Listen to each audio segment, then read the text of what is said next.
कि जब सत्ता के पीछे शक्ति के साथ उसका समाज खड़ा होता है, 370 भी हटता है, चिदंबरम अंदर भी जाता है, और थोड़े दिन की बात और है, आज 28 तारीख है, 30 तारीख को अखबार के घोटाले में जो बेल पर हैं उन पे भी कार्रवाई शुरू होने वाली है।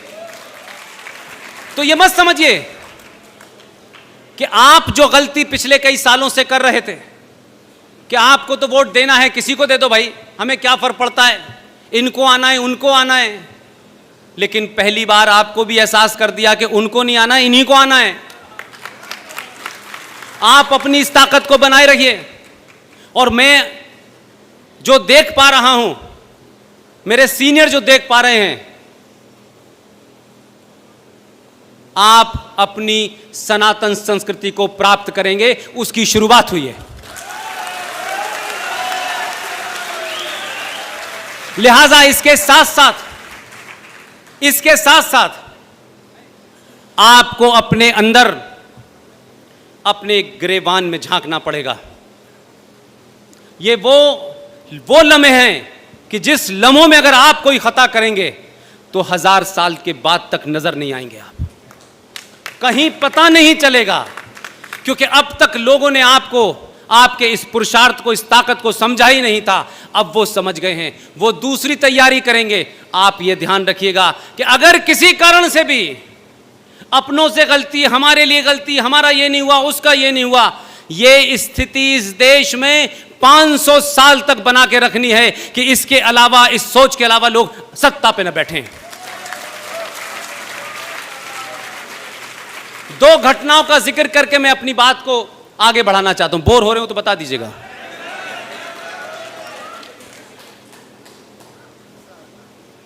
मैं अभी बॉम्बे गया,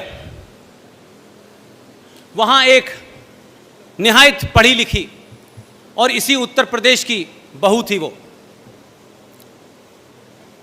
उन्होंने मुझे टेलीफोन किया कोई महीने 1.5 महीने पहले।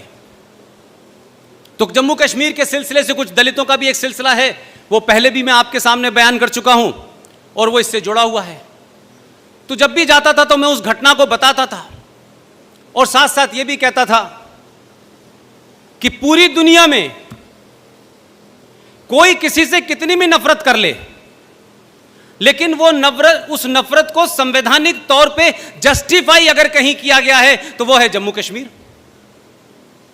उन्होंने बहुत सारी चीजें सुनी। उन्होंने बॉम्बे में बहुत लोगों को बताया कि 1957 में जम्मू कश्मीर के अंदर 200 वाल्मीकि लोगों के साथ क्या हुआ। पढ़ी लिखी डॉक्टर हैं, बहुत पढ़ती हैं, संजीदा हैं। तो बड़ी मायूसी के साथ उन्होंने मुझसे कहा कि पुष्पेन जी, क्या मैं आपको भाई कह सकती हूं? मैंने कहा कहिए, इसमें किसने रोका है आपको भाई? बोली मैं आपको राखी बांधना चाहती हूं। मैंने कहा 15 अगस्त को मैं मुंबई में हूंगा, आप मुझे वहीं राखी बांध दीजिएगा। जो बात उनसे मुझे करने के बाद पता चली, शक मुझे हल्का सा था, लेकिन क्योंकि वो ज्यादा किताबें उन्होंने पढ़ी, क्योंकि उनका वो एरिया है। उन्होंने कहा पुष्पेन जी, मेरी एक मुहिम चल रही है, मैं आपसे उसमें मदद चाहती हूं। मैंने कहा समाज के किसी भी ऐसा काम जिसमें समाज जुड़ जाए, आप रात के 2 बजे भी कहेंगी तब भी मैं हाजिर हो जाऊंगा। जो इंपॉर्टेंट बात है जो मैं आपके सामने कहना चाहता हूं, अगर किसी को दिल को चोट भी लगे तो मुझे माफ कर दीजिएगा, क्योंकि इसमें मेरा कोई हित नहीं है, मेरा कोई एजेंडा नहीं है। मैं उस समस्या से जूझ रहा हूं, उसकी निटी-गिटी को समझ रहा हूं। ये जो हमारे वाल्मीकि लोग हैं, जो दलित लोग हैं, ये सुअर क्यों पालते हैं? मैं चाहती हूं कि अब ये सुअर ना पालें। मैं उनकी बात को समझा नहीं। फंक्शन खत्म होने के बाद मैंने अपने कहा कि मेरे होटल में आ जाइए। उनके साथ में 3-4 और लोग भी थे। उन्होंने बड़े विस्तार के साथ मुझे ये बात समझाई और उस पूरी बात में मुझे लगा कि क्या इतने बड़े सैक्रिफाइस को,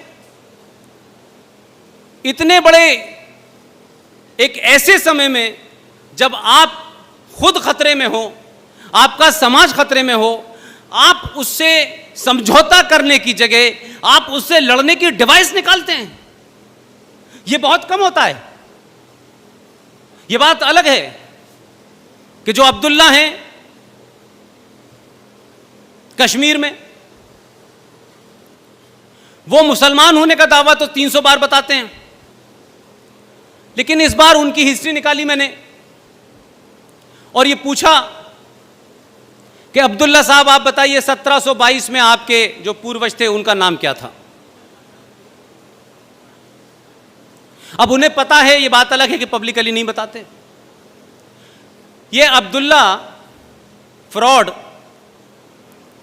इसके पूर्वजों का नाम 1722 से अगर निकालें आप तो उनका नाम था राघो राम। अब जिन लोगों ने 2 रुपए किलो चावल और तलवार के जोर पे अपना धर्म बदल लिया, अपना नाम बदल लिया, वो किनको प्रताड़ना दे रहे थे, इस रेफरेंस में ये बात कहना चाहता हूं। तो पता ये चला कि ये जो दलित समाज है आखिर ये सुअरी क्यों पालता है। ये तो हिंदू लार्जर फैमिली का हिस्सा था, लेकिन क्योंकि उस दौर में, उस दौर की बात बता रहा हूं, उस दौर में इनकी महिलाएं बहुत खूबसूरत होती थीं और उसका जीता जागता प्रमाण यह है कि उन्होंने कहा कि उस वक्त यह रिवाज था कि जो भी बहू आएगी गांव में वो शुरू के 3 दिन तक शेख साहब के घर पे रहेगी और यह सिलसिला चलता रहा। उनसे होने वाली जो संतानें हैं उस दौर में, उन संतानों के बारे में आप महाराष्ट्र जाइए, डॉक्टर रेखा बंडवाल से मिलिए, आज भी वो संतानें शेख दलित के नाम से जानी जाती हैं। उस वक्त इन तमाम दलितों ने क्या किया, ये ताकतवर नहीं थे, लड़ने की क्षमता नहीं थी, समाज के बड़े वर्ग ने उनको अलग थलग कर दिया था। इन्होंने कहा कि हमारी बहू बेटी शेख साहब आपकी 3 दिन के लिए दुल्हन तो बनेगी, लेकिन क्या हमें यह इजाजत है, क्या हम ये आप इसकी हमें छूट दे सकते हैं कि जो हमारे कुल देवता हैं उसकी हम पूजा करने के बाद इसको हम आपके सुपुर्द कर देंगे।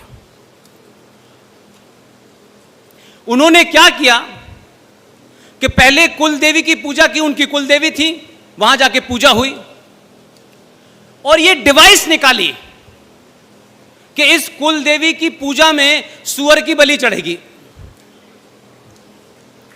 तो सुअर की बलि दी गई और फिर उसके बाद क्या कहा गया कि हमारी कुल देवता की जो जानवर की बलि चढ़ती है उस जानवर के खून में, हमारे सबके घर में जब भी बहू आती है तो आपने देखा होगा दरवाजे पे वो महावर रखते हैं थाली में, उसमें वो पैर रखती हैं और फिर घर में चलती हैं।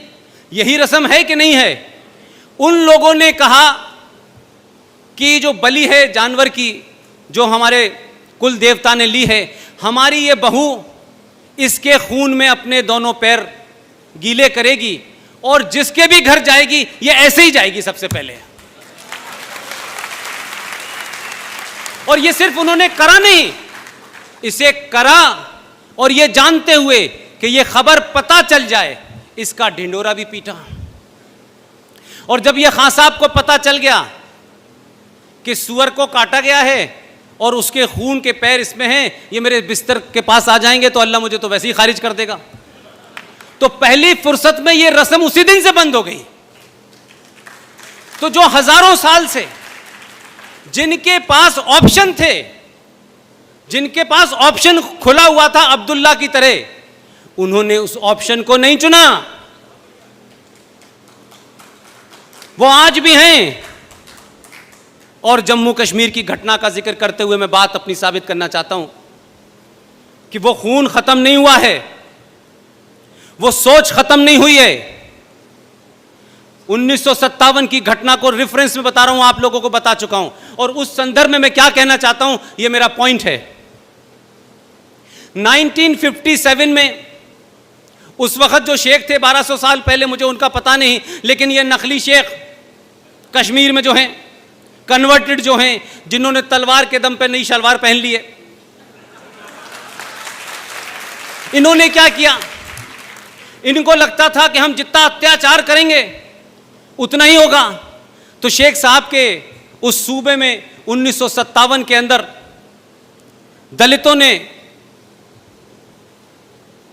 वहां जो लोग सफाई का काम करते थे वो दलित नहीं थे, वहां हड़ताल हो गई, महामारी फैल गई, तो शेख साहब है, करते हैं, बाकी कुछ नहीं करते।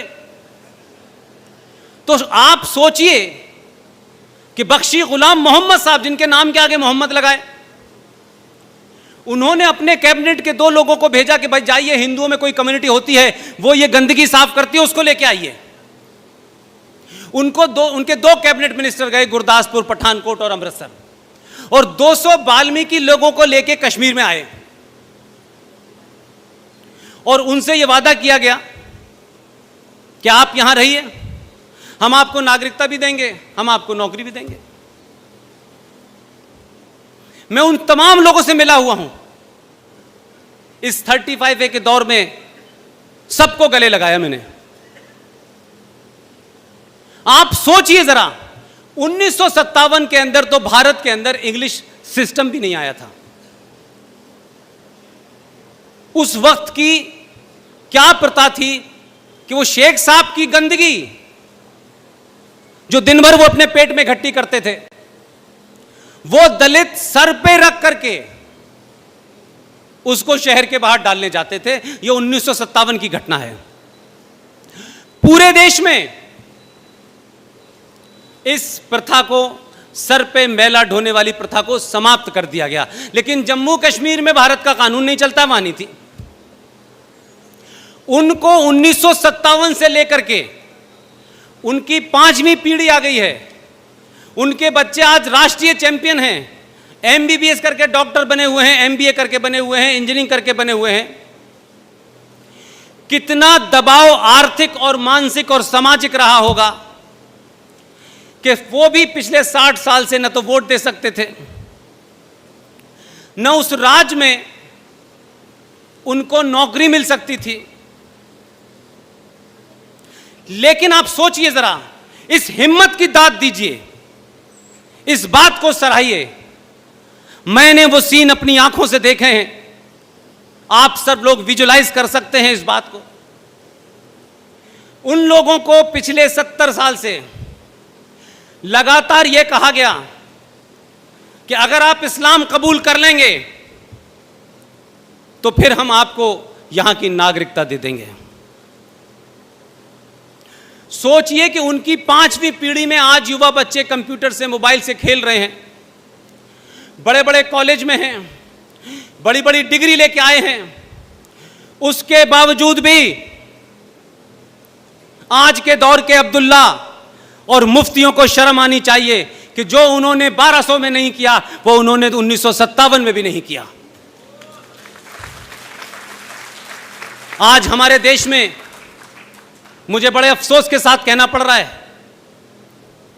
कि लोगों की बड़ी बड़ी जातियां होती हैं, लोग बड़ा अपनी जाति का घमंड देते हैं, लेकिन मैंने तो सुना है कि नौकरी दे दो तो लोग क्रिश्चियन हो जाते हैं, नौकरी दे दो तो लोग नाम बदल लेते हैं। तो सिर्फ आप इसलिए कि आपको लगता है आप ही हिंदू हैं, तो माफ कीजिएगा, अगर इस देश में कोई कट्टर, कोई बहादुर, कोई दलित है जो आज आधुनिक भारत में 2019 तक लगातार उन तकलीफों को बर्दाश्त रहने के बावजूद भी उसने गंदगी ढोई, उसको नौकरी नहीं मिली, उसके दादा परदादाओं ने गंदगी उठाई, उनके बच्चे आज भी उठा रहे हैं, लेकिन धर्म नहीं बदला।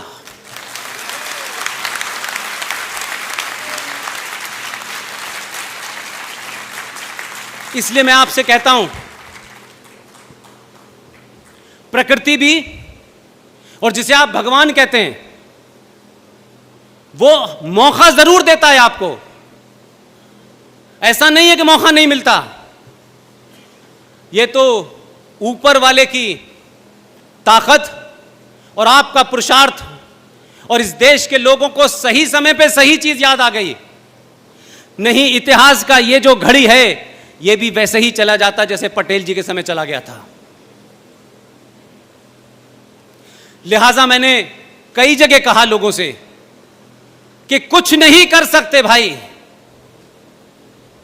इस देश में एक बात आप याद करके रख लें, किसी भी जाति के आप हों, आप अगर अपने परिवार में अपनी बेटी या अपनी बेटे को इग्नोर कर देंगे, उसको यह एहसास कराएंगे कि तुम महामूर्ख हो, तुम्हें कुछ आता नहीं है, तुम चुप बैठा करो।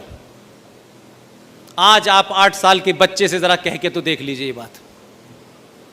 समय बदल गया, हम सबको बदलना है।